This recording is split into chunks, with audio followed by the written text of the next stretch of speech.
Guys, welcome back to my mini blog. দিন পর গেছিলাম একটা অন্নপ্রাশন বাড়ি। আমাদের বাড়ির পাশে একটা অন্নপ্রাশন বাড়িতে নিমন্ত্রণ ছিল। আমি আর মা গেছিলাম অন্নপ্রাশন বাড়িতে। তারপর চলে গেলাম ওই পুচকুটার কাছে যার অন্নপ্রাশন, সাথে একটু কথা বলে তারপর চলে গেলাম অন্যদিকে যেখানে সবাই বসেছিল এবং সবার সাথে কথা বলার জন্য চলে গেলাম। এখানে হয়েছিল ঠাকুরের পুজো। তোমাদেরকে একটা জিনিস দেখাই, এই যে বেল গাছটা দেখতে পাচ্ছ, এখানে এই গাছটায় বেলে ভর্তি, কিন্তু একটাও পাতা নেই। দেখতেও খুব সুন্দর লাগছিল। সবাই মিলে চলে গেলাম খেতে। সবারই খুব খিদে পেয়েছিল, তাই চলে গেছি। একটা প্লেট ছিল, সাথে ছিল হজমলা, তারপর দিল প্রসাদ, তারপর দিয়ে দিল গরম গরম পোলাও, পেঁপের চাটনি। খাওয়া দাওয়া শুরু করলাম।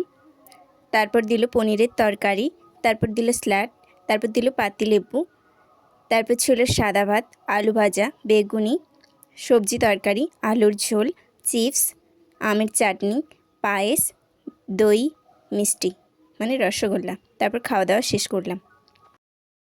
খাওয়া দাওয়া কমপ্লিট করে এখন চলে যাচ্ছি বাড়ি। তো আমাকে একটা হজমলা দিয়েছিল, সেটাই তোমাদের দেখাচ্ছি। ভিডিওটি ভালো লাগলে লাইক, কমেন্ট, শেয়ার, সাবস্ক্রাইব করে দেবেন।